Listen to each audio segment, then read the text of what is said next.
The most senior guards of the concentration camps were the Commandants.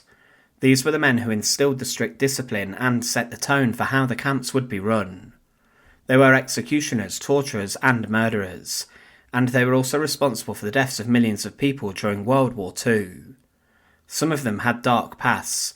One, who became the commandant of the deadliest camp of Auschwitz, was even decades before the war linked to murder, being urged to commit the terrible crime by another member of the Nazi Party's future hierarchy. But they were all ruthless in their way of thinking, and they wanted to slaughter as many people as they could, and some even experimented with the quickest way of doing it. The crimes of the concentration camp commandants were endless. Welcome to the Untold Past. Today we look in detail at the different commandants and what they did during the Second World War, which solidified their reputation as some of the most evil people of the 20th century. To support our channel, please make sure to subscribe.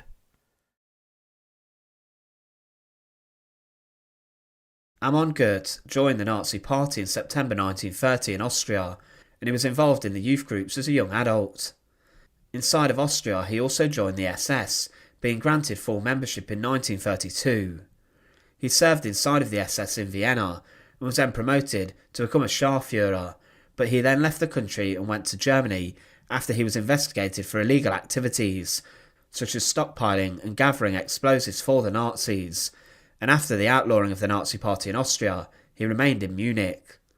He smuggled radios and weapons into Austria, working as a courier for the SS, and was later arrested for the assassination of Austrian Chancellor Engelbert Dollfuss. He managed to escape custody and then went to the SS training facility near to Dachau. He resumed his SS activities after a short hiatus, and he did become a Wehrmacht officer, but he also became a financial officer for the Reich Commissioner for the Consolidation of German Nationalhood. Here he was involved in isolating, deporting and organising the mass killing of Jews.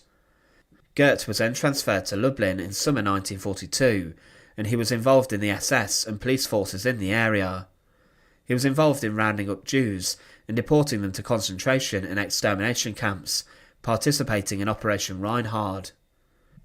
Gth was then transferred and assigned to the infamous SS Death Heads unit, the SS Totenkopfverbände. These were in charge of the concentration camp system, and were the ones who were ultimately responsible for the deaths, executions and violent beatings that occurred inside of them. Amon Gth's first job inside of the unit was to oversee the building and construction of the 200-acre Krakow-Plaszow concentration camp. He was told he would command the camp once it had been built, and it's most possible that he had an interview for the position with Heinrich Himmler, and that Himmler must have been impressed with him. Himmler favoured commandants who were brutal and obsessed with efficiency, and he instilled that they were 100% behind the Nazi efforts of mass murder. The camp took 1 month to build, using back-breaking slave labour, and on the 12th of March 1943, the ghetto of Krakow was liquidated, and those who were fit enough to work were sent to the new camp at Plaszow. There were many thousands who were considered not fit enough to work, and they were then sent to extermination camps and were gassed within minutes of arriving. There were a number who were even shot dead on the streets as the SS cleared out the ghetto. Whilst the new arrivals came to the camp, Gth made a crazy speech in which he claimed to the prisoners that he was their god, and it was he who had complete control and authority over the new camp. He was appointed to be in charge of the liquidation of a ghetto at Tarnów, which held 25,000 prisoners. 10,000 were sent to the new camp to be slave labourers, and final roundups occurred in September 1943. Trains were loaded, and Jews were then taken to extermination camps, and many were sent to Auschwitz. It was said that less than half survived the arduous journey, and it was Gth who was in control of these deportations. He had organised what would happen, and he later admitted that he shot with his own pistol and gun between 30 and 90 women and children during the liquidation of the ghetto. He was also placed in control of other liquidations, including that of the Szebny concentration camp that held around 6,000 slave labourers. The camp was liquidated, with around half being sent to other places including his camp, and during this, around 1,000 Jews were sent to a nearby forest under Gth's command and were shot dead inside the forest. The rest were sent to Auschwitz and were then gassed and murdered as soon as they got there on Gth's orders. He gained a horrific reputation in Himmler's eyes for efficient liquidation, extermination and killing. He was promoted to the rank of SS Hauptsturmführer for his work, but inside of his concentration camp he was incredibly sadistic. Amon Gth was known for shooting many prisoners randomly, as if they were game, from the balcony of his villa. He would take out his rifle and would sit there waiting for a prisoner to come past, and would take shots at them, murdering them on a daily basis. If prisoners were walking too slowly or were resting in the yard, he would fire at them. He saw killing prisoners as a sport. He even trained his 2 dogs, Rolf a Great Dane and Ralph an Alsatian, to kill, and he would set these on prisoners, and they would tear prisoners limb from limb, killing them. It was said, "I saw Gth set his dog on a Jewish prisoner. The dog tore the victim apart. When he did not move any more, Gth shot him." A prisoner also commented on Gth's torturous nature, saying, "A hideous and terrible monster who reached a height of more than 2 meters. He set the fear of death in people, terrified masses, and accounted for much chattering of teeth. He ran the camp through extremes of cruelty that are beyond the comprehension of a compassionate mind, employing tortures which dispatched his victims to hell. For even the slightest infraction of the rules, he would rain blow after blow upon the face of a helpless offender, and would observe with satisfaction born of sadism how the cheek of his victim would swell and turn blue, how the teeth would fall out, and the eyes would fill with tears. Anyone who was being whipped by him was forced to count in a loud voice each stroke of the whip, and if he made a mistake, was forced to start counting again, all over again. During interrogations which were conducted in his office, he would set his dog on the accused, who was strung by his legs from a specially placed hook in the ceiling. In the event of an escape from the camp, he would order the entire group from which an escapee had come to form a row, would give the order to count to 10, would personally kill every 10th prisoner.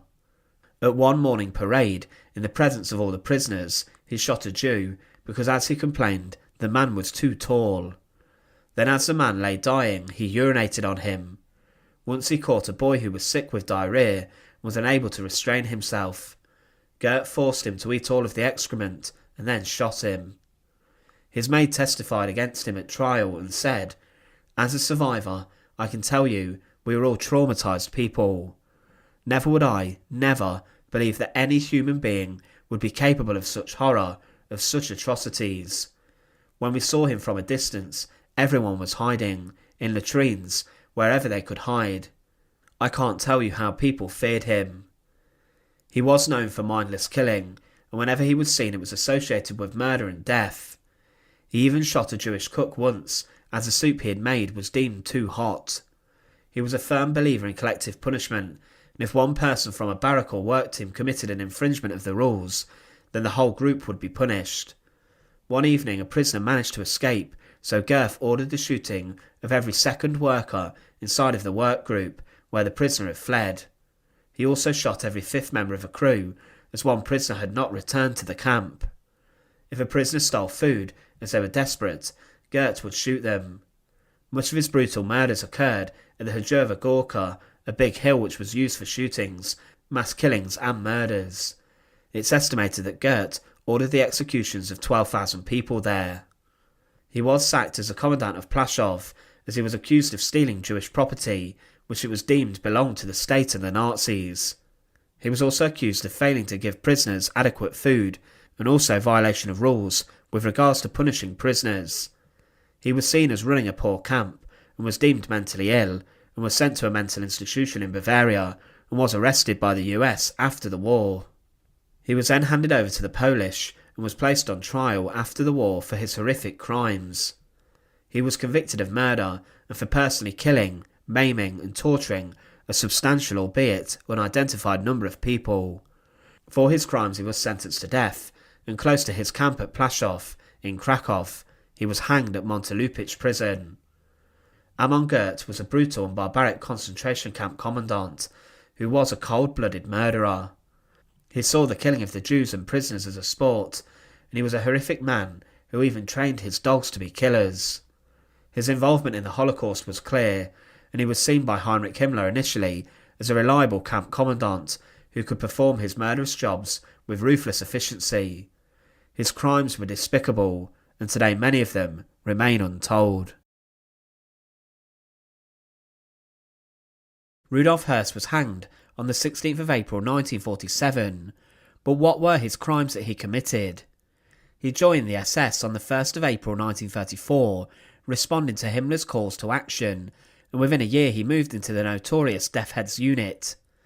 The SS Totenkopfverbände, as they were known, or the SSTV, were ultimately the ones who were involved in running the concentration and extermination camps across Germany, and during the Second World War, territory occupied by the Germans, following invasion.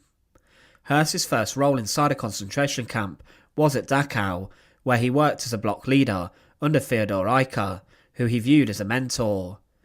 Whilst here, he was promoted a number of times, and was known to have been very loyal to Heinrich Himmler and his murderous intentions. Höss was then drafted to Sachsenhausen concentration camp, where he worked as an assistant and adjutant to Hermann Baranowski, who was noted to himself have been a sadistic killer at the camp. But whilst at Sachsenhausen, Höss was placed in charge of a firing squad, and on the 15th of September 1939, on the orders of Heinrich Himmler, he was in charge of the soldiers who shot August Dickmann, a Jehovah's Witness who was the first conscientious objector executed during World War II. Höss was the one who, following the shooting, delivered a final shot from his pistol into Dickmann's head. He then joined the Waffen-SS following the invasion of Poland, and gained more promotions, and he remained inside the SS. He was working as a head of the protective custody camp at Sachsenhausen, and whilst here, Höss was incredibly brutal. He ordered on a number of occasions prisoners not assigned to work groups to stand outside in temperatures around minus 30 degrees Celsius. Many of the inmates had no coats, and some had frozen to death. During one time he did this, 78 prisoners died, and 67 prisoners died that following evening. He even denied prisoners a chance to go to the infirmary, and ordered that the hospital doors should be closed. It was this murderous intent and personality that made him the perfect candidate within the SS and the Nazi Party to oversee a concentration camp that would become the deadliest in the whole of the Holocaust. He was clearly well thought of by Himmler, and was tasked with considering how feasible it would be to make a concentration camp in western Poland. Höss's report ultimately led to the creation of Auschwitz, and the camp was built around the site of an old Austro-Hungarian and Polish army barracks. The camp began life initially as rather modest in its size, but then it became colossal during the time in which Höss acted as the camp's commandant. Höss was the one with all the power at Auschwitz, and he was at the top, and he expanded the camp into a huge network of sub-camps, and it was he who was responsible for the creation of the killing chambers and the gas chambers. Höss had intended to do things differently at Auschwitz, and he wished to make the camp as efficient as it possibly could, and he became obsessed with production quotas, and ultimately he would become obsessed with the destructive figures that would show the daily death and destruction there. Whilst inside of Auschwitz, Höss lived in relative luxury, inside a huge villa nearby with his wife and 5 children. Whilst these were living extremely comfortable, within a short distance people were being killed and burned inside the crematoria. It's likely that the family would have smelt the smoke from their villa. Höss would instill a reign of fear into the camp, which was perpetuated by guards that he made sure would treat the prisoners violently and with contempt. He set up Block 11, the notorious torture chamber at Auschwitz, where prisoners would be forced into tiny cells, and between Block 10 and Block 11 was a death wall, where thousands of prisoners were executed by firing squads there. Höss claimed that he was summoned to Berlin in June 1941 to meet with Heinrich Himmler in person to receive important orders. It was said at this meeting that Himmler informed Höss that Hitler had ordered the final solution, and Himmler had chosen Auschwitz as a major site for the extermination of Europe's Jews.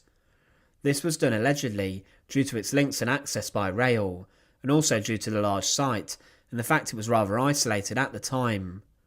Höss was ordered not to speak about it, and he later would inform his wife of Auschwitz's true purpose at the end of 1942, confirming after she'd already found out what was happening there. It was said Adolf Eichmann would give Höss his orders, but over time he began to test and trial different methods of mass murder in September 1941. He wished for Auschwitz, his camp, to become the most efficient murder site used by the Nazis to carry out the final solution, and during these sick trials, thousands would be killed in different ways. Höss instigated the rules which today are so familiar with the practices of Auschwitz. Once prisoners disembarked off trains, they were sorted into those who would be admitted into the camp, and those who would be selected. The prisoners were separated by men and women and children, and the elderly, sick, children, and those women who were deemed not to be useful to work were usually sent straight to the gas chambers to be killed. Gassing using Zyklon B was a chosen method at Auschwitz, as it was deemed to have been the most efficient, and at first small gassing bunkers were set up in the woods under the cover of the trees, but later Höss expanded the gas chambers, and over time 4 huge death chambers were made along with crematoria that made the killing process more efficient.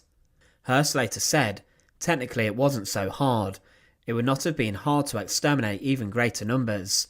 The killing itself took the least time. You could dispose of 2,000 in half an hour, but it was the burning that took all the time.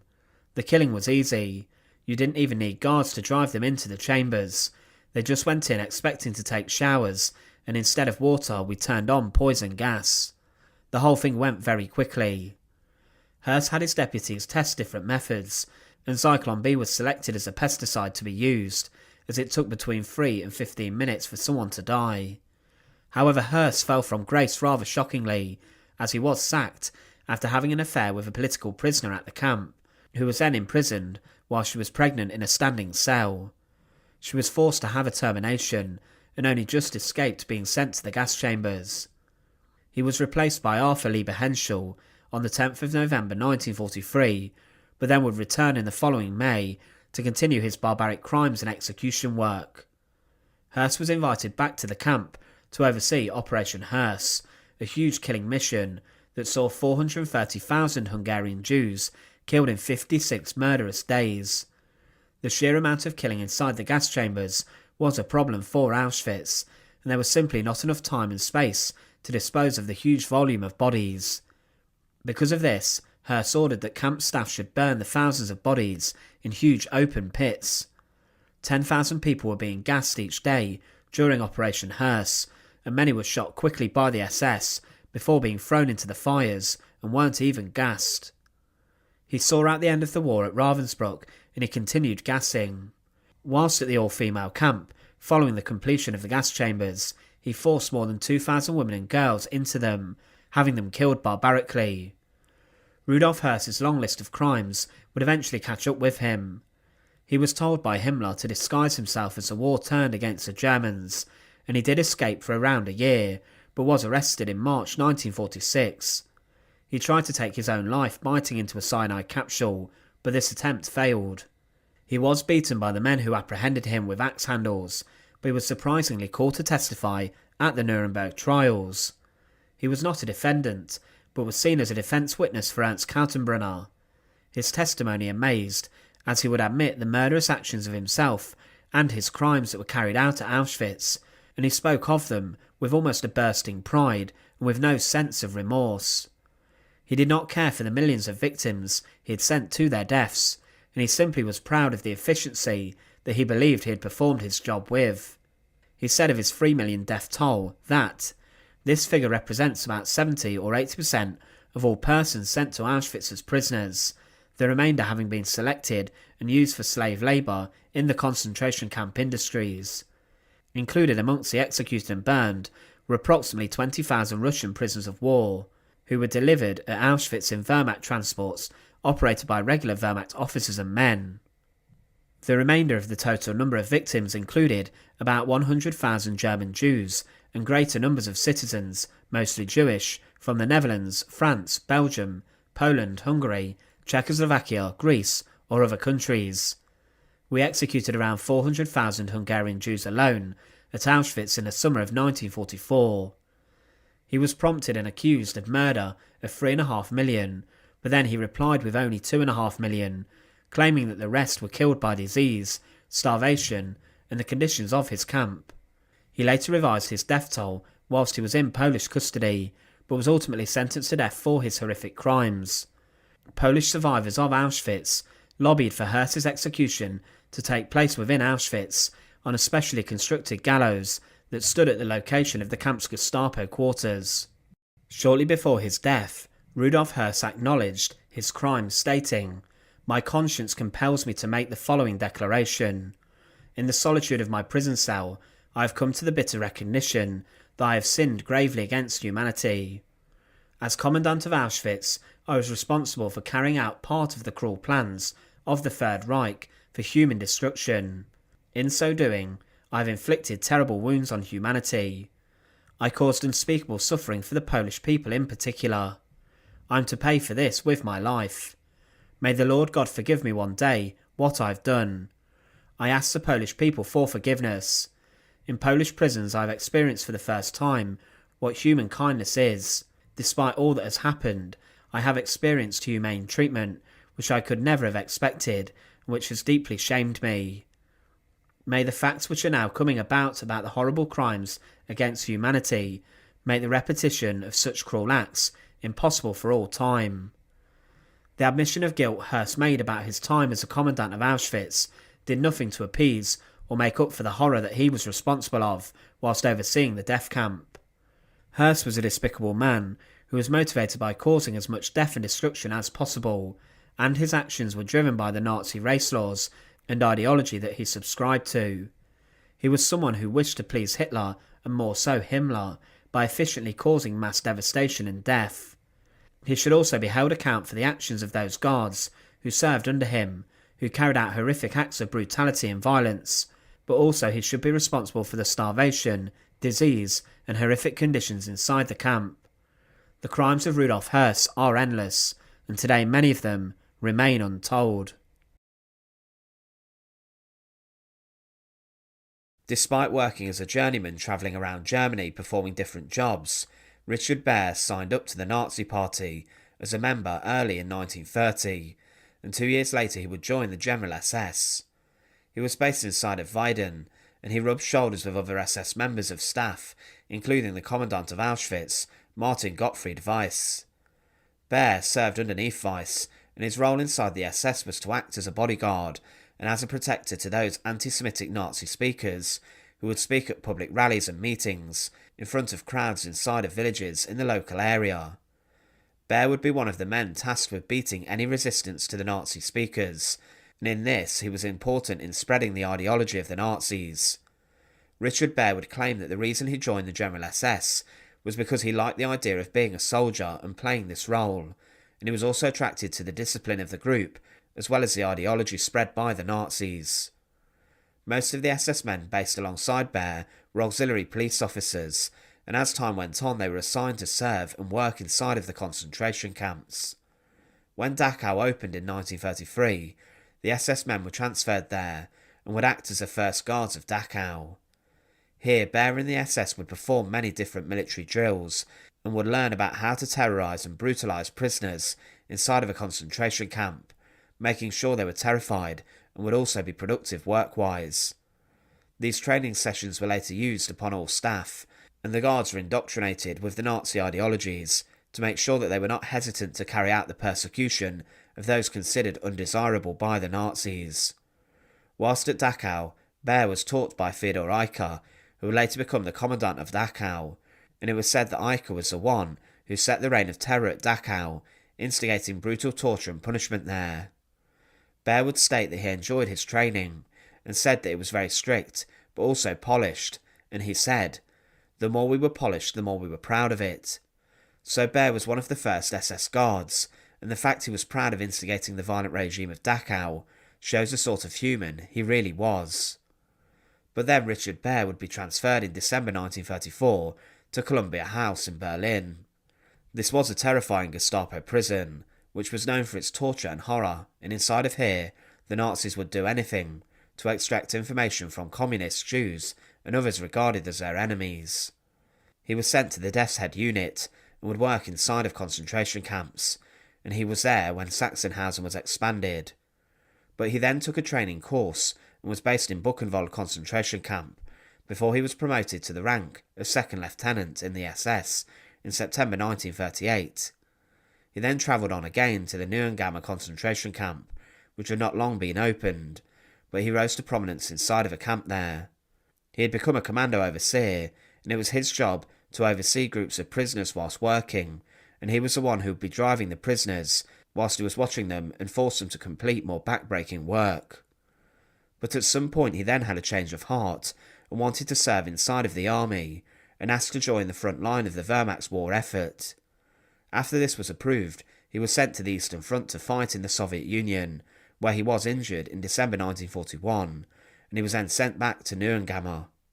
He then became the adjutant to the commandant of this camp, and whilst here, he was involved in the executions. He was responsible for the mass killing of Soviet POWs inside of a gas chamber that had been made. Overall, inside of this camp, 42,000 prisoners would be killed. Baer was also responsible for the selections of the prisoners who would then be massacred as part of the Action T4 programme, the euthanasia programme administered by the Nazis that killed 300,000. But then Richard Baer, who was seen as a competent assistant, worked with Oswald Perl, the chief of the SS main economic and administrative office. He then became involved in the concentration camp inspectorate, where he would visit different camps and would carry out inspections of them to check they were being as brutal as possible and as efficient in the killing as they could. But then he would get his promotion to the Commandant of Auschwitz I, the largest killing centre of the Holocaust. He replaced Arthur Lieber-Henschel, a man considered by Heinrich Himmler too soft, and Baer was brought to Auschwitz I to oversee the killing operation there, and the work conditions from the 11th of May 1944 until the camp was dissolved as the Soviets were advancing. Auschwitz I was the oldest part of the complex, and there was a crematoria there. It was being used throughout most of the camp's operation, and it was here where thousands of victims would be gassed and their remains were then burned. Baer would be responsible for the killing inside there during his time as commandant, despite the fact that Birkenau had become the main killing centre of the camp after the expansion. However, Baer would get one final transfer during the Second World War, as following the closure of Auschwitz as the Soviets approached, he was transferred to Mittelbau-Dora, where he served as a commandant there. Dora was a horrific camp where the conditions were brutal and inhumane, and prisoners were forced to work hard, 14-hour days, and were not given much food, and also access to basic facilities, such as toilets and beds. Inside of here, 20,000 people died, as they were forced into manufacturing the V1 and V2 rocket. But as the war was coming to an end, the prisoners were sent on death marches by the SS, and Baer, as the final commandant, would be involved in organising these. But just as the Allies were approaching the camp, Baer was nowhere to be seen. He had fled and ran off to Hamburg under a false identity, and he called himself Karl Egon Neumann, and passed himself off as a forestry worker. During the Frankfurt Auschwitz trials, which took place in the 60s, there was a warrant issued to bring in and arrest Richard Baer, and his image was published in many different newspapers.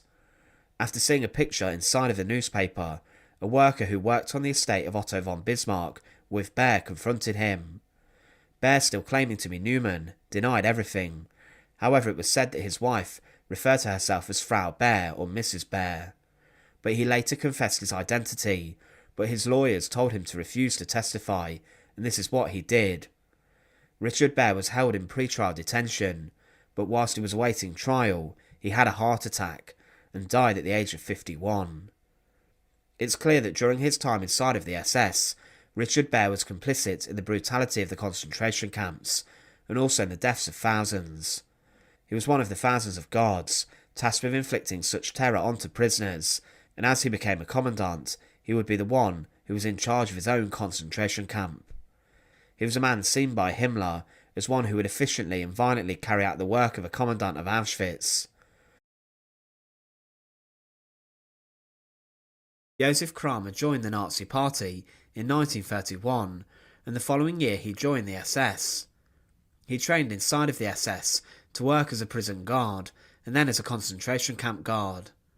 In 1934, he was assigned to Dachau to work as a guard, but inside of the camp he caught the attention of senior members of staff. He gained a number of promotions, and he was then appointed to different positions as a senior guard at Mauthausen and Sachsenhausen. He was transferred to different camps, but eventually he ended up at Auschwitz. He was an assistant to Rudolph Hss, the Commandant of Auschwitz, who was known for creating the death camp, and expanding it to the scale that it was. Auschwitz became the largest camp used during the Holocaust, and it was where the largest amount of people were killed inside one individual camp. Kramer was involved with Höss's plans to expand the camp and accompanied him on a number of visits to create a new oil and rubber plant at a camp nearby, which would be staffed by Auschwitz's prisoners.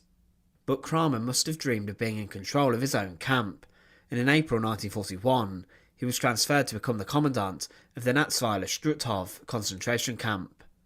It was the only camp established by the Nazis in French lands today, and he reigned here with fear and terror. He claimed at his trial that at Natzweiler it was built to let prisoners work in a nearby quarry, but before him there were no gas chambers. It was he who ordered the gas chambers to be built, on the orders of Heinrich Himmler.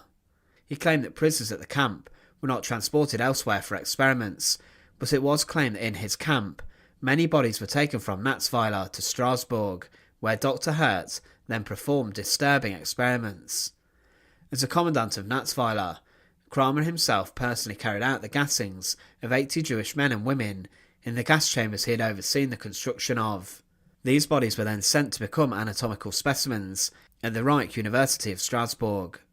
Those who were gassed then had their remains displayed in a Jewish skeleton collection.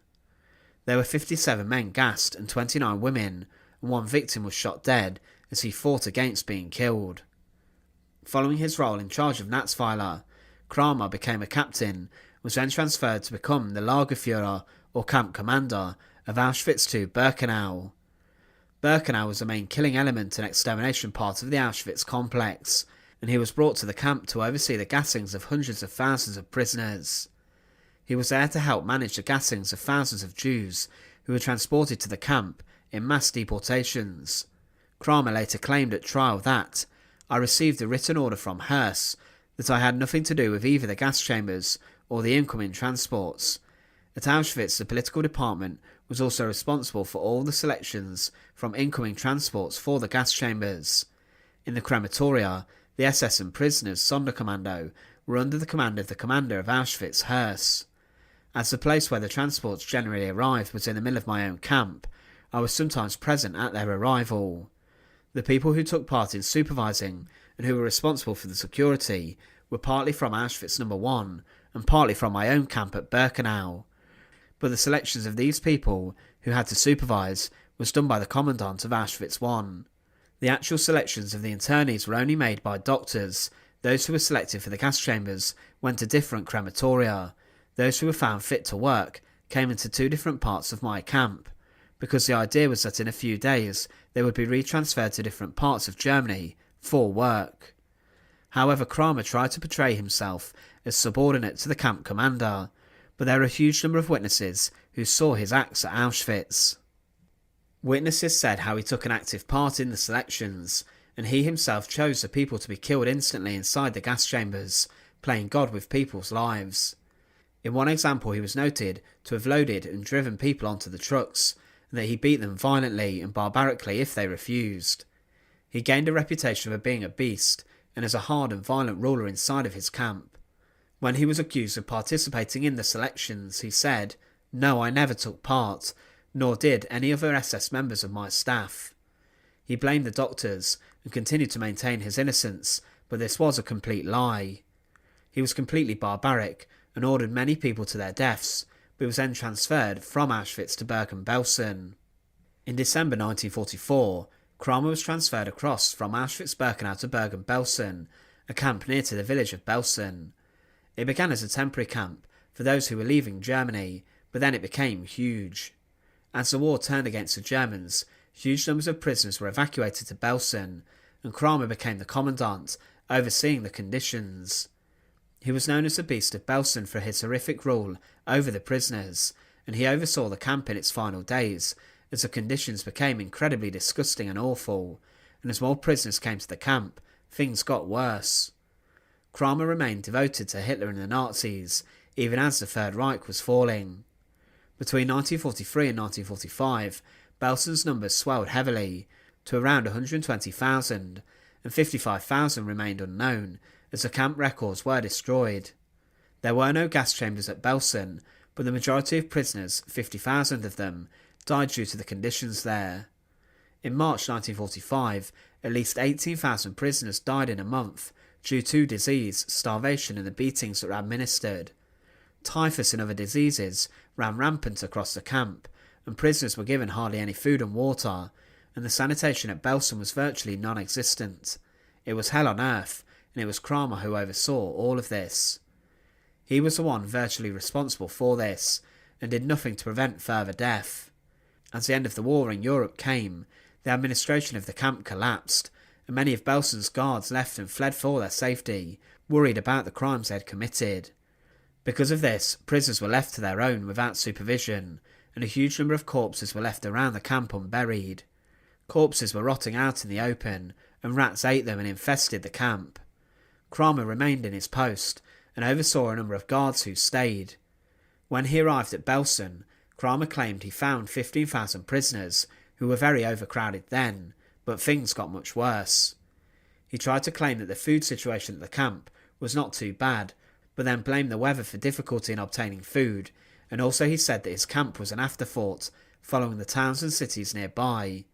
He claimed that there were not enough toilets in the men's compound, and a few in the women's camp, but these were not enough.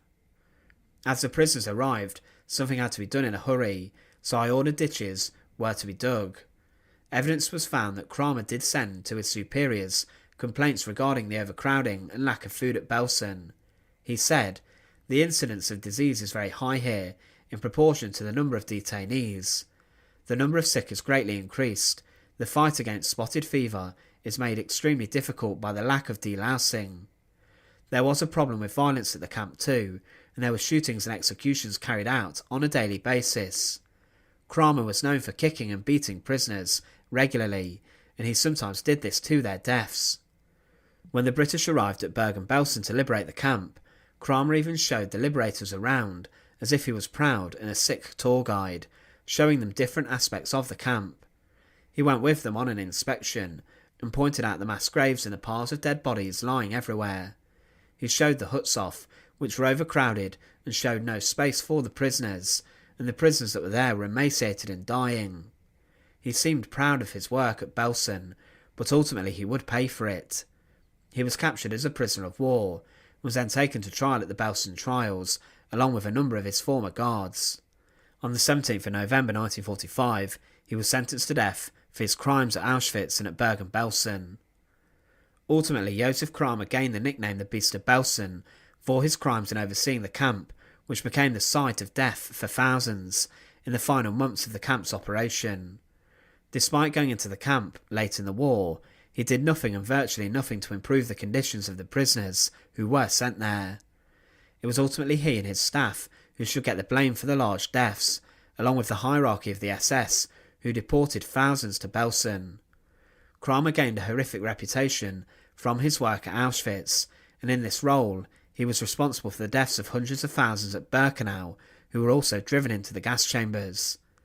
He himself took part in selections, and he was known for driving people into the gas chambers much quicker. He was a violent brute of a man, and someone who prided himself on his reputation.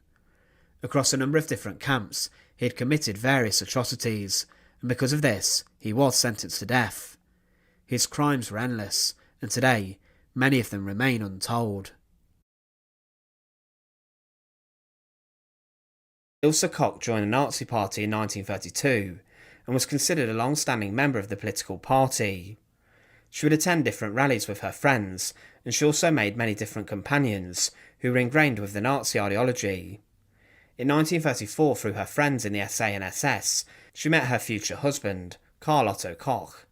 She, like so many in post-World War I Germany, was attracted to Hitler's politics, and her husband was well liked inside of the SS. But Karl continued in his role inside of the SS, and within a few years, Ilse and Karl were engaged to be married. But in 1936, Ilse began to work as a guard and a secretary inside of the Sachsenhausen concentration camp, near to Berlin. Karl had been assigned as the commandant of the camp, the one responsible for all the camp's rules, laws and discipline. He had previously worked as an officer at the Esterwagen camp and also the Lichtenburg camp, before he then became the commandant of the Columbia concentration camp in Berlin.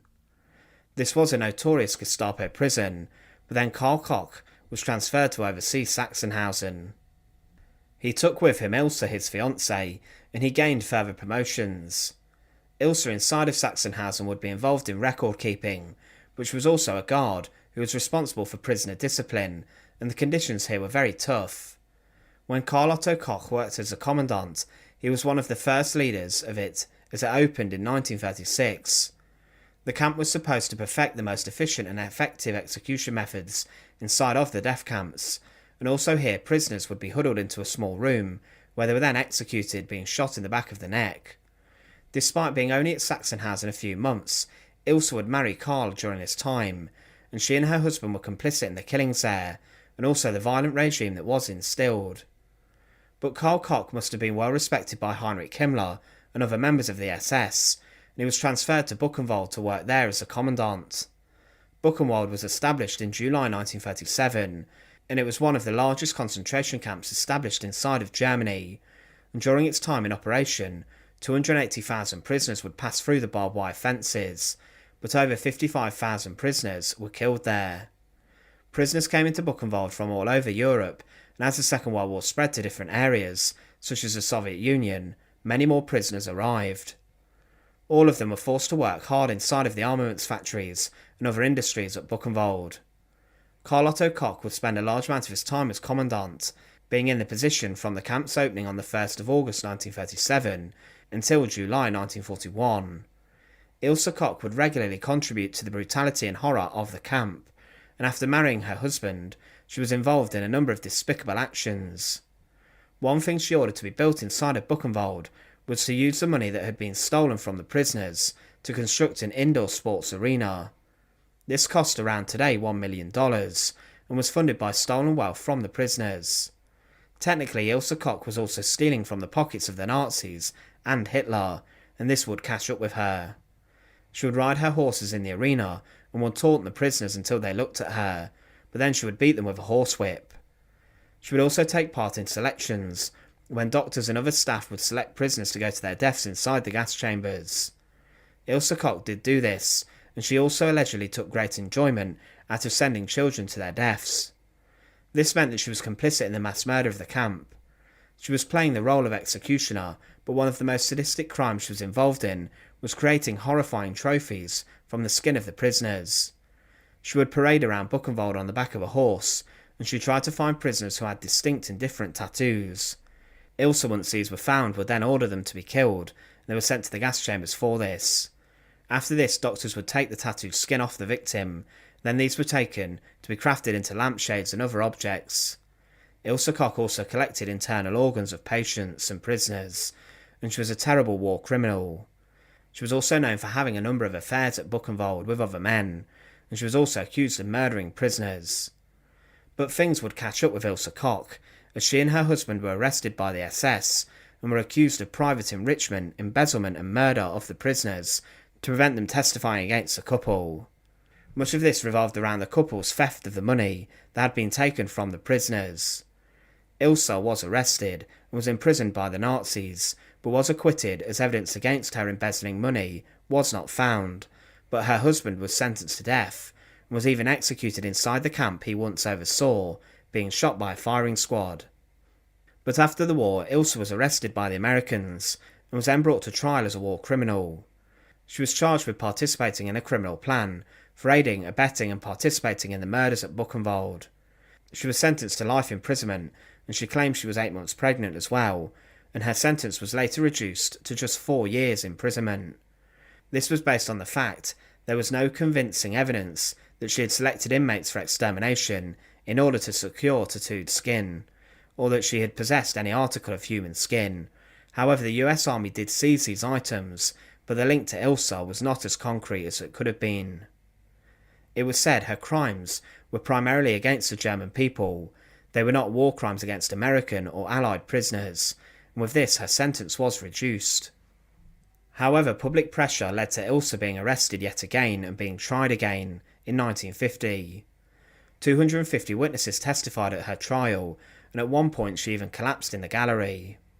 Many witnesses came forward and said that Koch had chosen tattooed prisoners to be killed, and further witnesses spoke of her murder, violent behaviour and selections, and with this she was sentenced to life imprisonment. Ilse tried to appeal again, but this was dismissed. She remained in prison until the 1st of September 1967, when at the age of 60 she took her own life inside of her cell. In her final months she had experienced delusions and began to be convinced that concentration camp prisoners would kill her and attack her. Ilse Koch is remembered today as one of the worst war criminals of the Second World War. Her legacy is as the evil wife of one of the commandants of the concentration camps, who inflicted such pain and suffering. But despite not being in control herself, she took the power into her own hands and helped to instigate a violent regime. She is remembered today as a witch of Buchenwald, who enjoyed causing much suffering. Thanks for watching. To support our channel, please make sure to subscribe, and once again, thank you so much for watching.